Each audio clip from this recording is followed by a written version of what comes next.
Buenas tardes. En principio, gracias por asistir.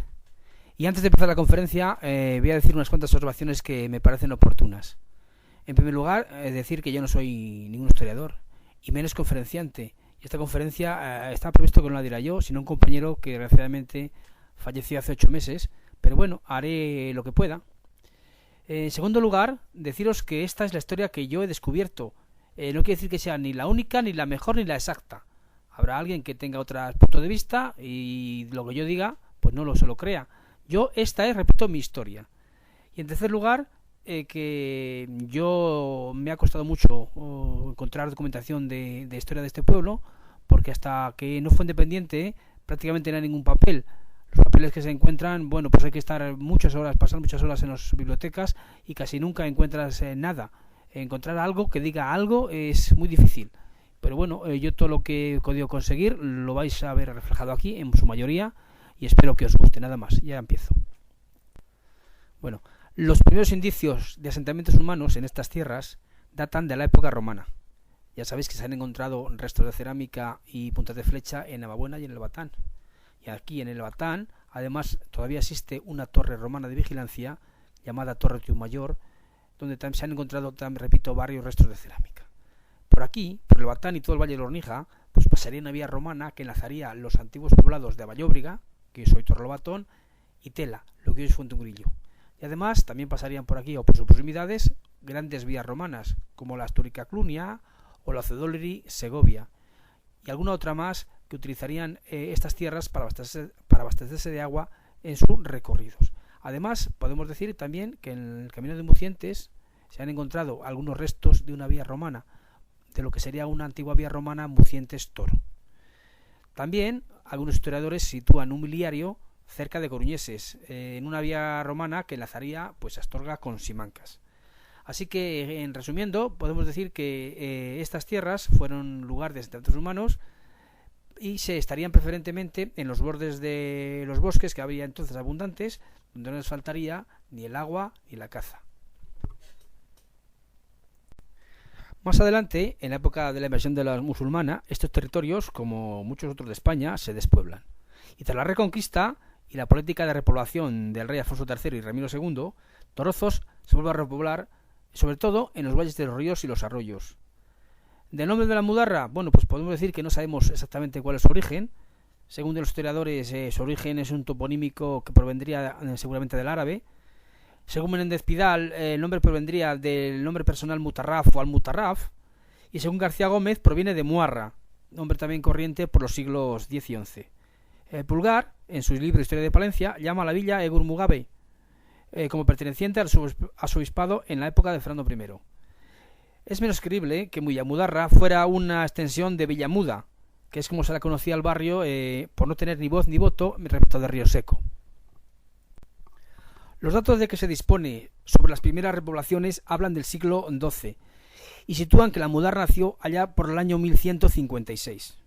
Según el historiador Martínez Opena, la Mudarra se formó en un páramo baldío, fue destruida en las guerras de los moros, volvió a poblarse como hace unos 200 años y en tiempos del rey Juan II de Castilla, en 1421, Medina de Río Seco fue cedida al almirante Alfonso Enríquez y con ella el dominio de dicho baldío, es decir, de la Mudarra. Y aquí vamos a especular. Contaba mi tía Candelas Líbana, una historia referente a la fuente de la Mora, y que se había transmitido a través de generaciones y que más o menos decía así. Aquí, a este lado donde estamos ahora mismo, habría un poblado cristiano, y en el otro valle habría un poblado moro. Una morita, hija de un jefe, se veía con un cristiano en una fuente en tierra de nadie, hasta que un día el jefe moro se entera, hace una gran batalla y la mora muere. La fuente desde entonces se llama Fuente de la Mora. ¿Hubo dos poblados realmente? Tal vez. Pero lo que sí es posible es que el primer pueblo estuviera ubicado en las inmediaciones del otro valle, como aseguraba don Tomás Castaño, el que fuera secretario del pueblo en 1875. Y sería posible por ser un lugar más cercano con agua suficiente al tupido bosque de los Montes de Torozos, que sería el lugar que generaría más recursos. Además, se conoce la existencia de una construcción sobre la que centraría el poblado. Se llamaba el Castillo Castillón y estaba situado en la margen izquierda del valle, en las proximidades del antiguo camino de Peñaflor a Palencia, en lo que hoy se llama el Camino del Sanatorio. Y se llama Camino del Sanatorio porque a principios del siglo XX se pretendió construir en sus proximidades un sanatorio de enfermedades respiratorias promovido por el médico del pueblo, señor Cortejoso. Pero bueno, volvamos al castillo. Del castillo da fe de su existencia el geógrafo Madoz, cuando en 1845 publica el Diccionario Geográfico de España, y hablando de la Mudarra dice que en sus proximidades existe las ruinas de un antiguo castillo. Además, cuando se firma el foro en 1790, una de las condiciones que pone es que la zona rotulable solo llegará hasta el Valle del Castillo, dando fe de que el castillo ya entonces habría existido. Del castillo y el poblado que habría a su alrededor no queda nada, solamente el vestigio de algunos corrales que existirían entonces por allí para aprovechar los pastos del Monte de Medina o Monte de Torozos. Además, nunca no se ha encontrado nada de sus restos, pero lo cierto es que los que lo vieron aseguran que los puentes del tren, incluso la estación del ferrocarril, fueron construidos con piedras de las ruinas del castillo, y pudiera ser incluso que la torre de la iglesia también fuera sacada o imitada de aquel castillo. Hemos dicho que el pueblo estaría sentado en la margen izquierda del Valle del Gorgollón. A la margen derecha no es posible que estuviera, porque aunque donde se llama Peñas Altas se han encontrado algunas monedas, estas monedas pertenecen al siglo XVIII, cuando ya el pueblo estaría en su ubicación definitiva, es decir, a esta parte del valle. El cambio de ubicación del Valle del Gorgollón al de Ronija vendría dado por varias razones. La primera, una mayor amplitud del Valle de Ronija. La segunda, que el pueblo podía emplazarse dentro del valle, no como hasta entonces estaba fuera. Y además, en la ladera donde se construía estaba protegida de los vientos fríos del norte, que en invierno eran muy molestos. Y tercero, bueno, porque el Valle de Ronija estaba mucho más centrado en las tierras de cultivo que estaba el Valle del Gorgollón. Los primeros pobladores que habría en el pueblo pues serían eso, cazadores, algún agricultor y pastores. Cuando los agricultores empezaron a roturar algunas tierras, el asentamiento de la Mudarra se volvió estable. Había nacido un pueblo, y estamos hablando a finales del siglo XII o comienzos del siglo XIII. Existe un documento fechado en 1242 mediante el cual Rioseco y Valdenebro delimitan sus términos. En ese documento a Rioseco se le asegura el acceso al páramo y la propiedad del barrio de la Mudarra, con lo cual podemos decir que desde entonces ya es reconocido la existencia de este pueblo. De la firma de este documento y otros similares podemos deducir la escasa extensión del término de la Mudarra. A Rioseco solamente le interesaba el acceso al agua y al Monte de Torozos, que es donde realmente tenía recursos. Y si este documento firmado con Valdenebro tuvo estas consecuencias, podemos imaginar que con los demás pueblos, es decir, con Peñaflor o Castromonte, pueblos entonces bastante poderosos y ricos, pasaría lo mismo y la Mudarra habría restringido su espacio físico a lo que es el término actual. La riqueza del Monte de Torozos y la del agua de la Mudarra eran apetecidas por varios, es decir, Valladolid también pretendía utilizar el Monte de Torozos para sus fines y Rioseco reclamó. De ahí que en el siglo XIII el rey Alfonso X tuvo que dictar un laudo por el cual Monte de Torozos pasaba exclusivamente a la propiedad de Medina de Rioseco y se dejaba un pequeño pasillo para que los ganaderos de Valladolid pudieran acceder a las aguas del valle. El primer documento fehaciente que habla de la existencia del barrio de Villamudarra tiene lugar en el siglo XIV, cuando Pedro I encarga la redacción del libro Becerro, que es un compendio de todos los pueblos y posesiones que tienen. Y en el libro del Becerro, en Medina de Rioseco, figuran 3 barrios, entre ellos el barrio de Villamudarra. Podemos asegurar entonces que el barrio de Villamudarra perteneció a Medina de Rioseco desde su fundación. Fue así también durante el periodo de los Hernández de Castilla, hasta que llegó el almirante número 11, cuando Felipe V suprime el almirantazgo, la localidad revierte a la corona, hasta que en 1792 se la cede a la Casa de Osuna, siempre Villamudarra siguiendo los destinos de Medina de Rioseco. Otro tema importante en la historia del pueblo es el tema de los gallegos. Se dice que la Mudarra fue fundada por un grupo de gallegos que venían a la siega. Incluso el escudo de la Mudarra tiene una cruz de Santiago en su honor, pero yo discrepo totalmente de esos datos. Los historiadores sacan o deben sacar los datos de los libros parroquiales. Don Mariano Pérez, el que fuera médico de la Mudarra, publica en 1916 un libro sobre la Mudarra en el cual dice que repasados los libros parroquiales se encuentran matrimonios entre gente de origen gallego. Bueno, pues yo he hecho lo que hizo Don Mariano, he repasado los libros parroquiales de la Mudarra, pero no me he quedado en 10. He repasado hasta los 30 primeros matrimonios y decirles que solamente he encontrado 5 con ascendencia gallega, lo que probaría que sí que vieron gallegos en la Mudarra, pero no serían sus fundadores. Por tanto, gallegos sí, pero no fundadores. Además, cuando llegan los gallegos, la Mudarra ya lleva existiendo 3 siglos. Incluso ya tenía firmado el pueblo un foro con Río Seco mediante el cual arrendaba sus tierras. No el definitivo foro, pero sí un documento de arrendamiento, antes de que llegaran los gallegos. Y ahora vamos a hablar de la iglesia. El primer documento que se ha encontrado de la iglesia se remite al año 1345, cuando el obispo de Palencia concede varios reales para el clérigo, fábrica y raciones. Ese clérigo y esa iglesia no podemos asegurar si estuviera en la ubicación actual de la iglesia o estaría en la que fue capilla de la casa del Monte de Medina. Y decimos esto porque para Río Seco entonces era más importante el Monte de Medina que su barrio de la Mudarra. Los siguientes datos que tenemos se refieren solo a la capilla del Monte de Medina y no del barrio. Corresponden a principios del siglo XVII y no es hasta 1616 cuando ya se habla de la existencia de 2 capellanes, uno en la Casa del Monte y otro en la Villa Mudarra. Por esos años el volumen de sacramentos a administrar por la iglesia era muy reducido y la parroquia de Santa María de Río Seco podía llevar sin demasiado esfuerzo su administración y registro. Incluso no sabemos si los actos religiosos eran diarios o cuál era su periodicidad. Pero llega un momento en que el número de habitantes de la Mudarra crece de forma considerable y Río Seco decide que los curas que nombra, además de administrar sacramentos, registren los mismos. Para ello, dota a la iglesia de 3 libros, el de nacimientos, el de matrimonios y el de difuntos. Estamos en 1679 y ahí comienza la independencia religiosa, que no civil, de la iglesia.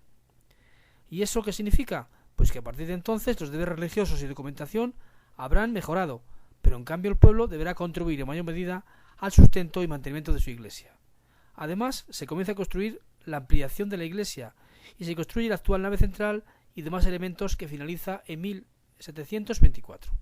El primer cura encargado de normar funciones fue don Manuel Otero y esa situación se mantendría hasta 1792. De los libros parroquiales podemos decir que en el de bautizos el primero que figura es el de una niña, Beatriz Bamba García, que se celebra el 16 de abril de 1679, y el segundo el de un niño llamado José Vicente Franco, que se celebra el 29 de octubre del mismo año. En cuanto a matrimonios, el primero que figura es con fecha retroactiva, de 25 de enero de 1672, entre Luis Hernández, hijo de Bernabé Hernández, e Isabel García, de Peñaflor, hija de Pedro Pérez y Manuela Román de Castromonte.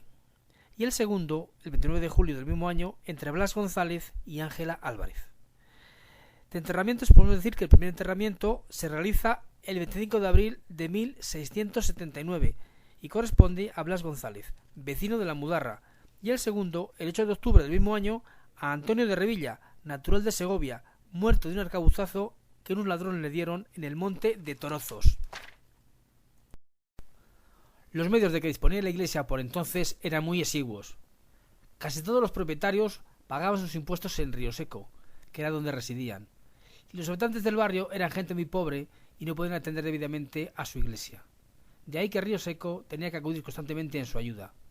Contribuía a gastos de ornamentación, a gastos de mantenimiento, incluso en alguna ocasión, como en 1682, dona una tierra a la iglesia en concepto de limosna. En aquel año de 1792, el obispo de Palencia concede curato a la Mudarra. A partir de entonces, la independencia es total respecto a Río Seco. Se añaden a los libros parroquiales los de fábrica y matrícula, y el cura pasa a ser nombrado directamente por el obispo de Palencia hasta que en 1955 la Mudarra pasa a jurisdicción arzobispal de Valladolid.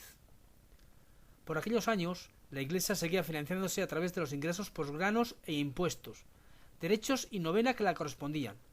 A través de los pocos documentos que se conservan podemos saber que los mayores gastos correspondían a adquisiciones de ornamentos para la iglesia y el mantenimiento de la misma, además de los fijos de aceite, cera, sermones, funciones y sacristán. De la existencia del pueblo y su actividad, podemos decir que ya en 1464 Río Seco le define como de su propiedad, en un documento en el cual litiga con Valladolid en el deslinde de sus términos. Algún historiador da cuenta de algunos registros municipales de Medina de Río Seco en los cuales a principios del siglo XVI se reconoce el canon anual de 80 fanegas de trigo, una gallina por vecino y una jarra de agua, y todo ello en reconocimiento del dominio directo que dicha ciudad tenía sobre el territorio y el barrio de La Mudarra. Años más tarde, el 1 de octubre de 1679, los representantes de La Mudarra, con las formalidades debidas y legales, otorgan una escritura de foro o fuero perpetuo y remisible para que en todo tiempo haya claridad del derecho que tiene la ciudad de Medina de Río Seco de los terrenos donde están fundadas, puestas y edificadas las casas donde vivimos y moramos, y en todo terreno redondo. En esta escritura del foro, que es el primer documento oficial de derechos y deberes del pueblo, se establecen los terrenos cultivables, los periodos de acotación de las praderas, y se establece la obligación de pagar 20 cargas de trigo seco y limpio para la Virgen de agosto, a entregar en el puesto de Río Seco para limosnas, y la entrega de una gallina por cada vecino por la Virgen de diciembre, la cual la daremos y darán puestas en la ciudad en casa y poder del señor Procurador General que es o fuere. Esa escritura del foro llegaría cuando Villamudarra tendría ya un número de habitantes considerable, sobre 150, y que necesitarían un mayor territorio urbano y productivo. Río Seco, por otra parte, se dio cuenta de que a ese barrio tenía que ponerlo en cierto orden, y para ello recurrió a una figura que ya tenía instaurada, que era el alcalde pedáneo. No se sabe con exactitud cuándo empezaría en Río Seco a nombrar los alcaldes pedáneos. El primer documento que se ha encontrado sobre el tema en el archivo de Río Seco habla del año 1655 y dice literalmente así: y como se tiene de costumbre, nombran a Domingo Hernández de alcalde pedáneo del lugar de Villamudarra, jurisdicción de esta ciudad. Es decir, que por aquel entonces el nombramiento del alcalde de Villamudarra era uno entre los que anualmente hacía Río Seco. Las dificultades de desplazamiento hasta el barrio llevarían al Ayuntamiento de Río Seco a delegar el acto de juramento y despacho del título a los también nombrados comisarios del Monte de Medina, que fueron durante todo ese tiempo los encargados de oficializar el cargo de alcalde entre los vecinos. Esta elección tampoco estaba exenta de problemas. Ser alcalde significaba el asumir unas responsabilidades que no deseaba nadie, y que llegaban incluso a enfrentarse con los vecinos, y a la obligación ineludible de tener que dar cuenta a la autoridad de todos sus actos. El cargo, por tanto, no era deseable, pero por otra parte tampoco era rechazable, y dado que aunque nadie podía ser reelegido, como medida de evitar posibles abusos, había pocos vecinos con las cualidades necesarias, así que los nombramientos solían recaer en las mismas personas cada 4 o 5 años. A Río Seco seguramente no le interesaba más que el cobro de los impuestos a los vecinos.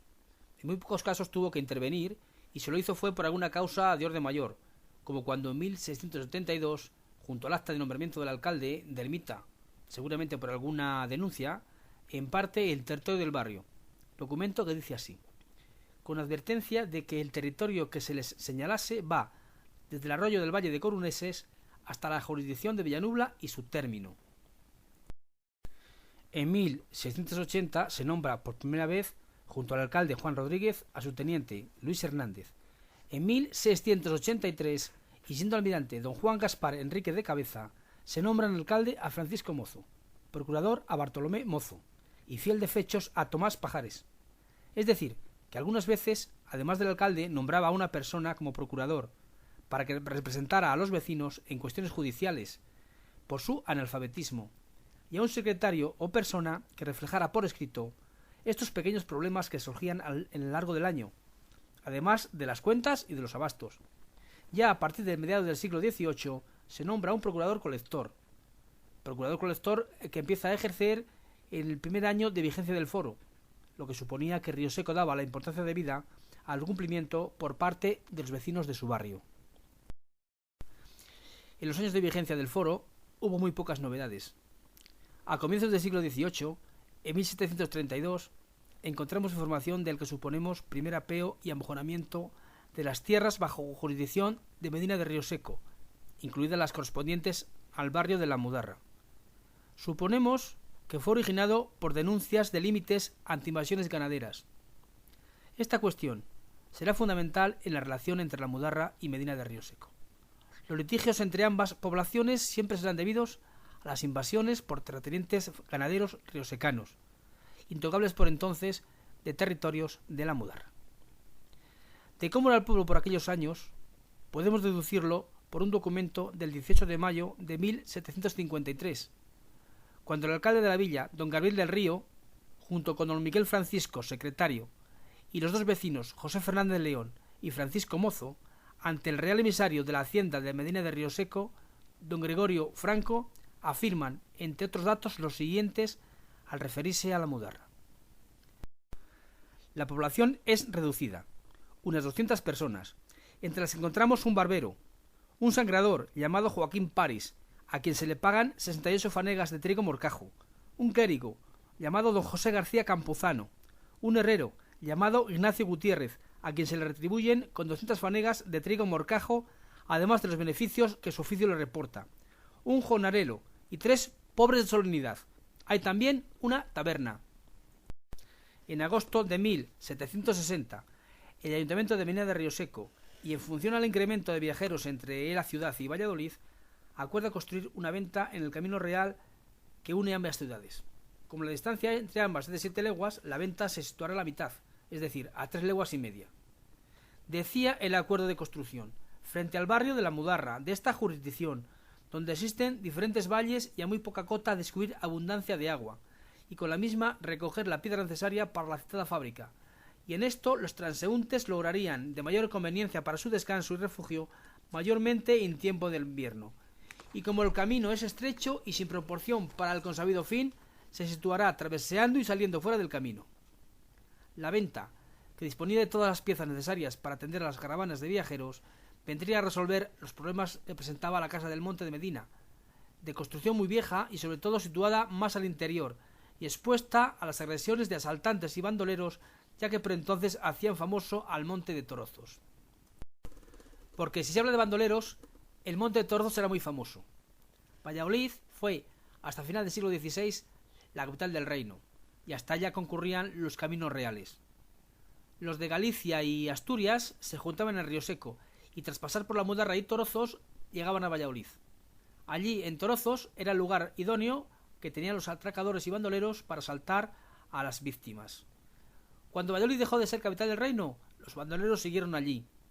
Además, como había que adentrarse en la espesura para llegar a la casa del monte, para pernoctar o para descansar, la posibilidad de asaltos era mayor.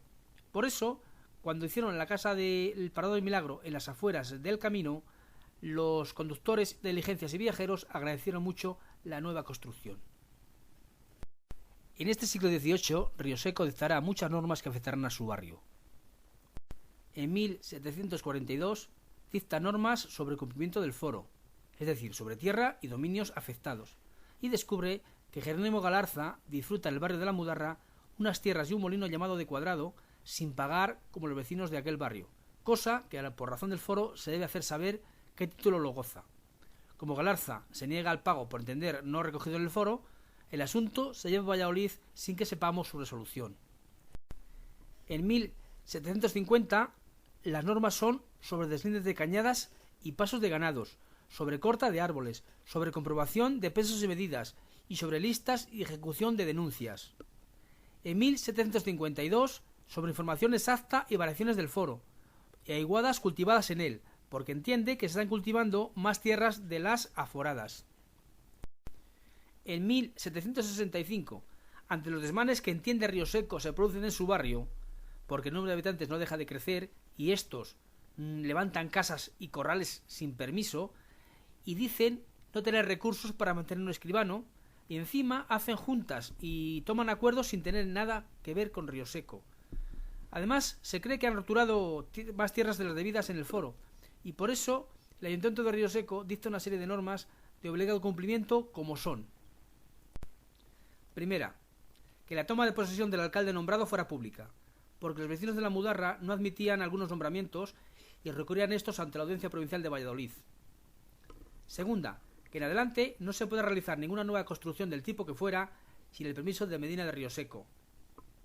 Tercera, que se tenía que dar cuenta mensualmente a Rioseco de lo que se cobraba por los abastos públicos en el barrio, ya que se creía que no daba las cantidades reales. Cuarto, que se llevara a Río Seco los juegos de pesas y medidas para que fueran contratadas y verificadas de forma adecuada. Y quinta, que cualquier heredero que vaya a cobrar algún asunto judicial debe pasar primero por Río Seco para su conocimiento. Esta desconfianza de Río Seco hacia su barrio, que normalmente era fundada, llevó a aquel a realizar apeos del terreno con cierta frecuencia para comprobar que las sobradas firmadas en el foro fueran respetadas y, en caso de que no lo fueran, pagaran en exceso al pósito de Río Seco. Además, Río Seco tuvo que poner orden en las finanzas y cuentas que presentaba su barrio anualmente. Uno de los hechos que despertaba mayor aversión hacia Río Seco era la política que seguía en el alistamiento de los mozos. A raíz de una disposición de 1768, por la que se le ordenaba el alistamiento de todos los mozos, Río Seco ordena al barrio de la Mudarra que realice y envíe la lista de todos los mozos útiles, de 17 a 36 años, así como las de los inútiles y exentos y sus causas. Cuando a Río Seco se le asignaba un número de mozos a entregar a la Milicia Nacional, estos salían en mayor proporción del barrio de la Mudarra. Se protestaba entonces, pero no se conseguía nada. Y también en ese siglo se dictan normas para que los vecinos no hipotequen las tierras, porque muchas veces se encargaban, sobre todo misas, que no podían pagar, y su importe se hipotecaba a favor de la iglesia, con lo cual, cuando se quería vender la propiedad, aparecían las cargas que la acompañaban. Es de agradecer, por otra parte, que en ese siglo se promulgara una ley que eximía a la Mudarra de algunos impuestos, porque el pueblo tenía que soportar el paso de galeotes y presos, muchas veces con grilletes, y se decía por entonces que daba muy mala impresión para los vecinos que eran católicos. Y llegamos al siglo XIX. Por el pueblo pasaron las tropas francesas. La primera al mando del general Bressier a su paso hacia Río Seco para la batalla del Moclín. Acamparon en el entorno de la Fuente de Porras y cometieron un montón de tropelías, robando los bienes, profanando la iglesia y destruyendo los libros religiosos. Se dice que pasaron 2 veces más, pero yo no he conseguido una certificación de su certeza. En 1843, el Ayuntamiento de la Mudarra se dirige al gobernador civil quejándose de las intrusiones de los ganaderos de Río Seco en el término, a pesar del foro de arrendamiento y las sentencias anteriores a favor del pueblo e intrusiones anteriores. Todo venía porque los vecinos del pueblo se sentían desamparados porque denunciaban a los ganaderos de Río Seco, y estos recurrían diciendo que se habían atropellado a sus ganados. El juzgado de primera instancia estaba en Río Seco y condenaba a los de la Mudarra. Y encima hacían llamar al juzgado al alcalde y otros vecinos de la Mudarra, que eran recibidos a grito de mueran los de la Mudarra. Allí les encerraban y volvían a denunciarles diciendo que se habían quedado con alguna de sus reses. Total, que la situación se repetía año tras año y ante la decisión manifiesta, los vecinos de la Mudarra decidieron acudir a una instancia superior, Valladolid, que les daba la razón, pero ellos recurrían una y otra vez para que la sentencia no fuera definitiva. Volvían a arruinar los pastos del pueblo, con lo que los vecinos de la Mudarra estaban obligados a ir una y otra vez de juzgado en juzgado, gastando sus energías y encima, al no disponer de sus pastos, no podían cubrir sus gastos y acaban arruinados. Esto seguiría así hasta la independencia del pueblo, y aunque siguieron con sus costumbres, la ley ya no les fue tan favorable y acabaron por tener que dejar sus malas prácticas. En 1829, y por primera vez, se ordena a Río Seco que no proceda al nombramiento de alcalde de la Mudarra para 1830, sino que nombre una terna y el alcalde mayor decidirá el nombramiento. Tras presentarse 2 ternas, son nombrados para alcalde don Claudio de Vega y para procurador don Baltasar Mozo. Y ocurre algo curioso. Cuando toman posesión, su nombramiento es reclamado por Santiago Cebrián, ya que Claudio de Vega es primo y hermano de los regidores del año anterior. Valladolid atiende a la reclamación y nombra nuevo alcalde en la persona de Nicolás París, a quien Río Seco exigirá, no sabemos si airado por no haber nombrado él, le advierte que tras medir el terreno cultivado por el pueblo ajustará las cantidades contenidas en el foro. En los años sucesivos, Río Seco incrementará su presión hacia la Mudarra. En 1837 le ordena que en 5 días remita un nuevo amilallamiento de riqueza territorial, porque estima que el que está en vigor no es real. Ese mismo año reclama las contribuciones que antes pedía con flexibilidad de forma más rápida, y el año siguiente culpa a la Mudarra de no haber cumplido sus compromisos con la hacienda pública en Valladolid. Además, por aquellos años las intrusiones ganaderas continuaban. Todo ello propicia que los vecinos del pueblo hagan uso de la ley para comprar su territorio. Cuando en 1855 el ministro Madoz promueve la segunda desamortización, que establecía la venta en subasta pública de toda clase de propiedades rústicas y urbanas pertenecientes al Estado, a la Iglesia, los propios y baldíos de los municipios y en general todos los bienes y censos que permanecieran amortizados. La Mudarra, sin conocimiento de Río Seco, hace suyo lo que recoge la ley y compra su territorio a Medina de Río Seco. He podido comprobar la frialdad con que Río Seco acoge el tema, y en los libros de actas de aquellos años hay frases como aquellas que dicen: Río Seco se da por enterado de que la Mudarra ha redimido el foro, y otras similares. Y además, lo que tampoco le gusta es que en la compra del foro se establece que los pagos se efectuarán a la hacienda pública y no a Río Seco, y que a él solo se le darán unas compensaciones que la ley fija, con lo cual él se siente perjudicado. Pero a pesar de su frialdad aparente, Río Seco no ve con agrado la independencia del barrio de la Mudarra. Sigue invadiendo con sus ganados los territorios del pueblo, denuncia la liquidación del foro y le excluye de los pueblos que pueden empujar por el rendimiento de los montes de trozos para los ganados. Consecuencias: con las intrusiones de ganados obliga a denunciar y pleitear a los vecinos de la Mudarra, lo que les origina gastos y molestias innecesarias. Con la denuncia de liquidación del foro le obliga a contratar agrimensores foráneos para su defensa judicial, y con la exclusión de sus ganaderos del arriendo de pastos les priva de unos ingresos básicos para su supervivencia. Y la historia como pueblo de la Mudarra comienza con su independencia, el 6 de octubre de 1856. Pero esa historia no os la voy a contar. Esa está resumida en la película que vais a ver a continuación. Solo deciros que los primeros años fueron muy duros y muy sacrificados. Los compromisos del pago del foro y las obligaciones con la hacienda pública no pueden soslayarse. Así que los vecinos debían contribuir una y otra vez con repartimientos para los pagos, y encima tenía que atender a los presupuestos del pueblo. Bueno, y nada más, yo he terminado. Espero que os haya gustado, no ha sido muy aburrido, y tal vez otra vez tenga ocasión de estar con vosotros para contaros nuevas cosas de la historia de este pueblo. Muchas gracias a todos por asistir y buenas tardes.